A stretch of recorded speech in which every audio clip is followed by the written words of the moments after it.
During the last 2 months of the World War II in Europe, German cities were falling one after another. Some very important ones like Cologne, Aachen, Leipzig, lived short but intense battles between the Wehrmacht troops defending that cities them and the Allied forces, but there was a battle that went unnoticed, and it's the Battle of Nuremberg, a very important city for Nazis because it was once considered its ideological capital. First, let's give the context of the importance of Nuremberg as the ideological capital of National Socialist Germany. The first party rally was held in 1923 in the city of Munich. However, the following year it was decided to change the location of the gathering to Nuremberg, whose picture's medieval character provided the ideal setting for the Second Party Congress. Of course, in 1924 the congregation that gathered was rather small. However, more than 5 years later, the number of participants was very high, and those elements that define the party congregations in this imposing city could be appreciated: noisy Wagnerian overtures, moving martial songs, banners, goose-stepping marches, human swastika formations, torchlight processions, bonfires, and magnificent fireworks display. With Hitler's assumed to power in 1933, Nuremberg was officially chosen as the city for the party rallies.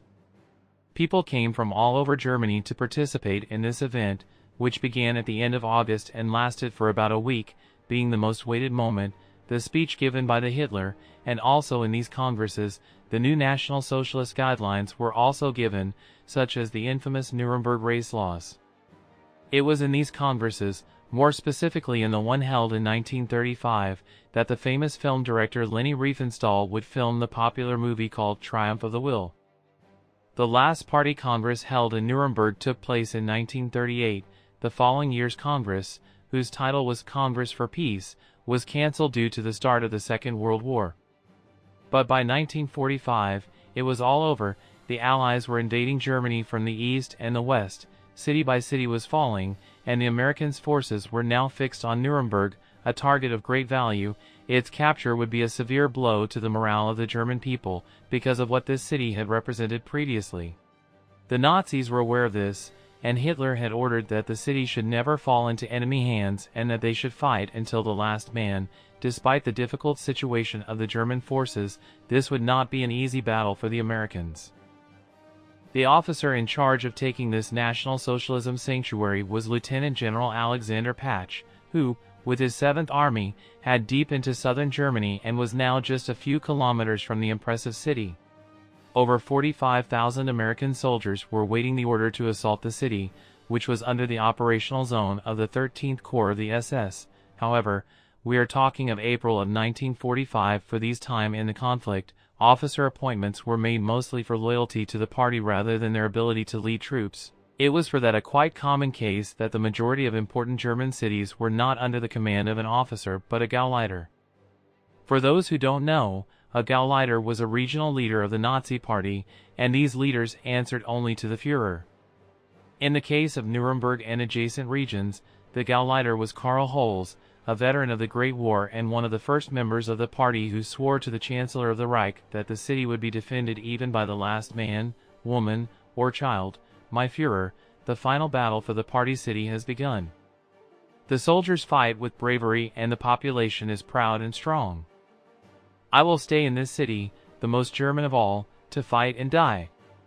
In these hours my heart beats more than ever with love and faith for the wonderful Reich and its people.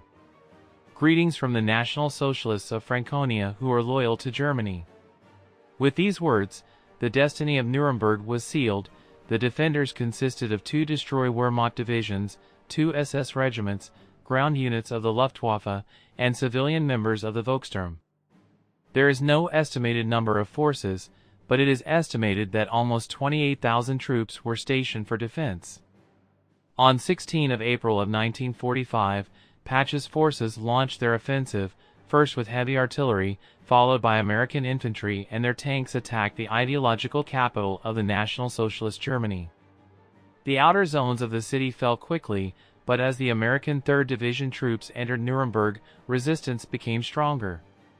Panzerfaust shots and machine gun fire from windows of houses and buildings caused serious casualties to the attackers, who had to clean street by street and debris by debris of enemy presence. By the 19th of April, Patch's forces had approached the city center, which was besieged by the 3rd and 45th Divisions. German resistance was so strong that heavy artillery support and air force attacks had to be requested. At this point in the battle, the result was more than evident, but Gauleiter Holz made a promise he was willing to keep despite calls for surrender from the Americans. Your city is completely surrounded and the old city has been entered at several points. People in the urbanized part of the city are being treated humanely. Your unconditional surrender will be accepted under the following terms: hoist white flags on buildings and open all entrances to the city center. Otherwise, they will be destroyed. We will not wait, so act fast. Unfortunately, many German civilians could not hoist white flags as a sign of surrender because this would mean their own troops would fire upon them. Any attempt at surrender or truce was severely punished. This is confirmed by the death of Mayor Willy Liebel, who wanted to negotiate the surrender of the city with the Allied forces, but was killed by Holz. Nuremberg did not fall into American hands until the 20th of April of 1945, curiously the day that the German dictator turned 56 years old and also received the news that one of the most important cities of the National Socialism had fallen into enemy hands. The Gauleiter of the city, Karl Holz, was killed in action when the Americans made their final assault on the city hall. In this short but bloody battle caused almost 1,000 casualties for the United States. Unfortunately, it is impossible to know the total number of casualties on the German side, as the collapse of the Wehrmacht in the final days of the war in Europe made it almost impossible to have an accurate count of the dead, wounded, or missing. Nuremberg was a reflection of Hitler's policy of fortress cities, which only prolonged a war that had already lost and prolonged the suffering of the civilian population. Thanks for watching the video. If you are interested about the content of the Second World War, don't forget to subscribe to the channel. I upload new videos every week.